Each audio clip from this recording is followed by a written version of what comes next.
भारत का विकासशील इतिहास। भारत एक प्राचीन और समृद्ध सांस्कृतिक धरोहर वाला देश है। इसका इतिहास हजारों वर्षों का है और इसमें विभिन्न सभ्यताओं, साम्राज्यों और संस्कृतियों का उत्थान और पतन शामिल है। भारत का विकासशील इतिहास विभिन्न कालखंडों में विभाजित किया जा सकता है। यह विभिन्न क्षेत्रों में मानव सभ्यता के विकास और समृद्धि की कहानी है। भारत का विकास न केवल राजनीतिक और आर्थिक दृष्टि से, बल्कि सांस्कृतिक, सामाजिक और धार्मिक रूप से भी अद्वितीय है। प्रारंभिक सभ्यताएं लगभग 2500 ईसा पूर्व 1500 ईसा पूर्व। भारत के इतिहास की शुरुआत सिंधु घाटी सभ्यता से मानी जाती है। यह सभ्यता लगभग 2500 ईसा पूर्व से 1500 ईसा पूर्व तक फलती फूलती रही। हड़प्पा और मोहनजोदड़ो इसके प्रमुख केंद्र थे। यह सभ्यता अपने समय की सबसे उन्नत नगर सभ्यता थी, जिसमें नियोजित शहर, जल निकासी प्रणाली और व्यापारिक संबंधों की उच्चतम व्यवस्था थी। इस सभ्यता का पतन अचानक हुआ और इसके बाद भारत में वैदिक सभ्यता का उदय हुआ। वैदिक सभ्यता में सामाजिक और धार्मिक व्यवस्थाएं विकसित हुई, जो आगे चलकर भारतीय संस्कृति का आधार बनी। आर्य यहां आए और वैदिक साहित्य, विशेषकर वेद की रचना हुई, जिससे भारतीय दर्शन, धर्म और संस्कृति का विकास हुआ। महाजनपद और मौर्य साम्राज्य लगभग 600 ईसा पूर्व 300 ईसा पूर्व लगभग 600 ईसा पूर्व तक भारत छोटे छोटे राज्यों में बंटा हुआ था, जिन्हें महाजनपद कहा जाता था। इन्हीं महाजनपदों के समय में बुद्ध और महावीर का जन्म हुआ, जिन्होंने क्रमशः बौद्ध धर्म और जैन धर्म की स्थापना की। इन धर्मों ने भारत में धर्म और समाज के विभिन्न पहलुओं पर बरगहरा प्रभाव डाला। मौर्य साम्राज्य भारत का पहला विशाल साम्राज्य था, जिसकी स्थापना चंद्रगुप्त मौर्य ने की थी।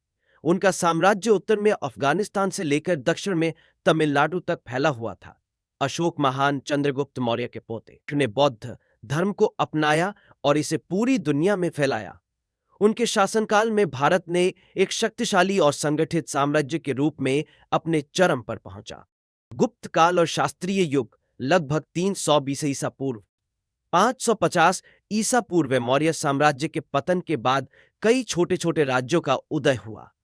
लेकिन गुप्त वंश के समय भारत में फिर से एकता आई और इसे भारतीय इतिहास का स्वर्ण युग कहा जाता है। इस काल में साहित्य, कला, विज्ञान और धर्म का बहुत विकास हुआ। कालिदास जैसे महान कवि और आर्यभट्ट जैसे वैज्ञानिक इसी काल में हुए। गुप्त साम्राज्य के समय में भारत ने विज्ञान, गणित, खगोल विज्ञान और चिकित्सा के क्षेत्रों में वैश्विक योगदान दिया। आर्यभट्ट द्वारा शून्य और दशमलव प्रणाली का आविष्कार इसी काल की महत्वपूर्ण उपलब्धियां थीं। मध्यकालीन भारत लगभग 600 का 1250 ईस्वी गुप्त साम्राज्य के पतन के बाद भारत में कई छोटे छोटे राज्यों का उदय हुआ। इस समय के दौरान भारत ने कला और संस्कृति के क्षेत्र में महत्वपूर्ण योगदान दिया। दक्षिण भारत में चोल, चेर और पांड्य वंशों का शासन था, जिन्होंने दक्षिण एशिया और दक्षिण पूर्व एशिया के साथ व्यापार और सांस्कृतिक संबंध स्थापित किए। इस काल में इस्लामी आक्रमणकारियों का भी आगमन हुआ। महमूद गजनी और मोहम्मद गोरी ने भारत पर कई आक्रमण किए। अंततः दिल्ली सल्तनत की स्थापना हुई और भारत में इस्लामिक संस्कृति का प्रसार हुआ। सल्तनत काल में भारतीय वास्तुकला में इस्लामी शैली का प्रवेश हुआ। साम्राज्य का भारतीय इतिहास में विशेष महत्व है। बाबर द्वारा 1526 में पानीपत की पहली लड़ाई में इब्राहिम लोदी को हराकर मुगल साम्राज्य की नींव रखी गई। बाबर के उत्तराधिकारी हुमायूं के बाद अकबर ने इस साम्राज्य को बहुत ही सुदृढ़ किया। अकबर का शासनकाल भारतीय इतिहास का एक महत्वपूर्ण काल है, जिसमें धार्मिक सहिष्णुता और सांस्कृतिक मेलजोल को प्रोत्साहन मिला। अकबर ने प्रशासनिक, सैन्य और सांस्कृतिक क्षेत्रों में महत्वपूर्ण सुधार किए।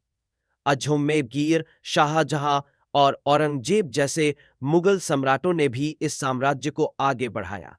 ताजमहल, लाल किला और जामा मस्जिद जैसे अद्वितीय स्थापत्य उदाहरण इसी काल के हैं। मुगलों ने भारत की कला, संस्कृति, संगीत और साहित्य पर गहरा प्रभाव डाला।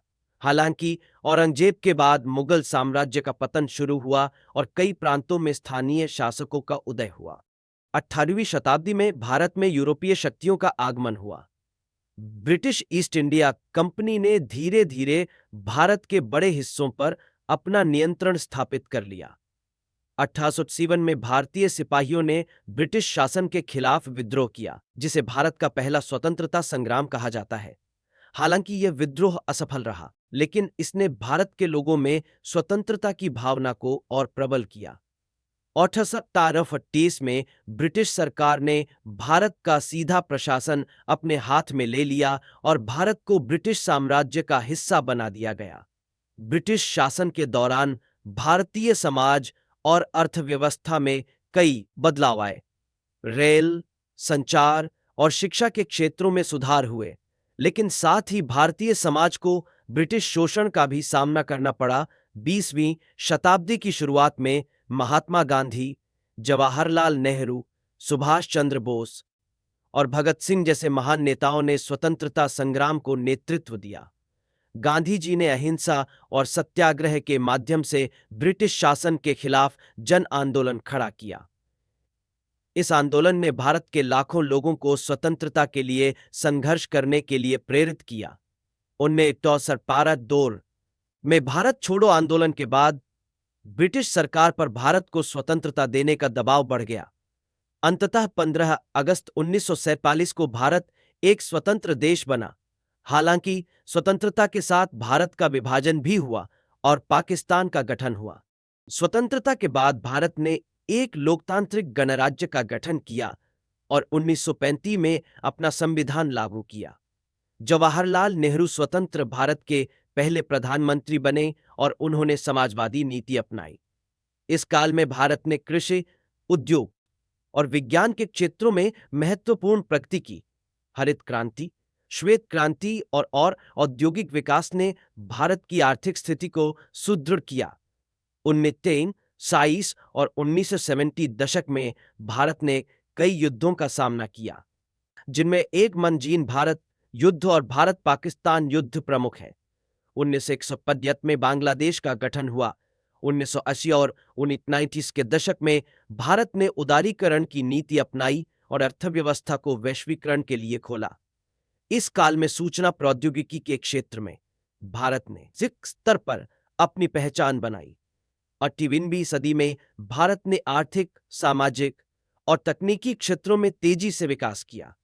भारत आज विश्व की सबसे बड़ी लोकतंत्र है और दुनिया की तेजी से उभरती हुई अर्थव्यवस्थाओं में से एक है। सूचना प्रौद्योगिकी, अंतरिक्ष विज्ञान और चिकित्सा के क्षेत्र में भारत ने अद्वितीय प्रगति की है। भारत ने digital India, make in India और स्वच्छ भारत जैसे अभियानों के माध्यम से अपनी वैश्विक पहचान बनाई है।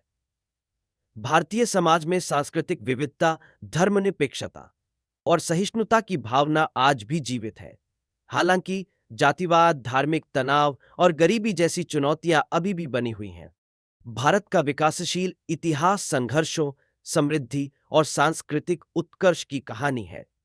यह इतिहास एक ऐसी सभ्यता का है जिसने विश्व को गणित, विज्ञान, दर्शन और कला के क्षेत्र में महत्वपूर्ण योगदान दिया है।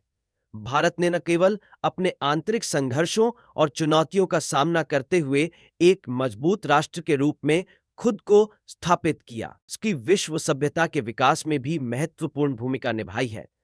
गणित में शून्य की खोज, विज्ञान में चिकित्सा और खगोल विज्ञान में योगदान और दर्शन में वेदों और उपनिषदों का ज्ञान भारतीय सभ्यता की समृद्ध विरासत का हिस्सा है। भारत की सांस्कृतिक विविधता, कला और वास्तुकला ने वैश्विक स्तर पर अपनी पहचान बनाई है। ताजमहल, अजंता एलोरा की गुफाएं और कोणार्क का सूर्य मंदिर जैसे अद्वितीय स्थापत्य उदाहरण भारत के सांस्कृतिक गौरव का प्रतीक है। इसके साथ ही भारतीय साहित्य, संगीत और नृत्य की परंपराएं विश्व भर में प्रशंसा पाती हैं। भारतीय समाज ने अपनी सहिष्णुता, धार्मिक विविधता और एकता में अनेकता की भावना को बनाए रखते हुए विश्व को एक ऐसा दृष्टिकोण प्रदान किया है जो आज भी प्रासंगिक है। आज भारत एक आर्थिक और सांस्कृतिक महाशक्ति के रूप में उभर रहा है, जो विश्व मंच पर अपनी पहचान को और मजबूत कर रहा है।